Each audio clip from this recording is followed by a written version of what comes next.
નમસ્કાર, spark today ન્યૂઝમાં આપનું સ્વાગત છે।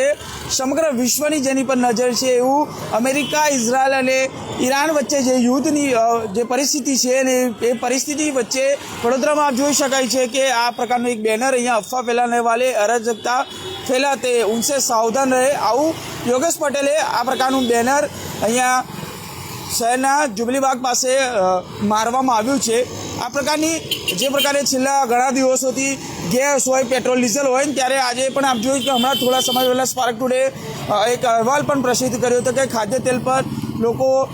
દોડામદોડી કરી રહ્યા છે। આ પ્રકારની પરિસ્થિતિ ઊભી થઈ છે ત્યારે એની બાજુ આપ જુઓ કે અફવા ફેલાને વાલે અરાજકતા ફેલાતે આ પ્રકારનું એક બેનર માજલપુરના ધારાસભ્ય યોગેશભાઈ પટેલ દ્વારા જુબલીબાગ પાસે એ લગાવવામાં આવ્યું છે। લાઈક સંદેશો છે સ્પષ્ટપણે કે લોકો અફવા ફેલાવે તેનાથી દૂર રહેવું જોઈએ। આ પ્રકારનું બેનર જે ધારાસભ્ય છે 8 ટર્મથી આ ધારાસભ્ય છે જેવા યોગેશભાઈ પટેલ તેઓ દ્વારા સૌથી સિનિયર જે ગુજરાત વિધાનસભામાં કહી શકાય એવા સિનિયર ધારાસભ્ય આ પ્રકારે બેનર તેમને લગાવ્યું છે અને અફવા ફેલાને વાલે અરાજકતા ફેલાતે આ પ્રકારનું એક બેનર પોસ્ટર અહીંયા જોઈ શકાય છે કે અહીંયા લગાવવામાં આવ્યું છે। આ પ્રકારની પરિસ્થિતિ અહીંયા ઊભી થઈ છે કે સમગ્ર વિશ્વની જેની પર નજર છે એવી આ અમેરિકા ઈરાન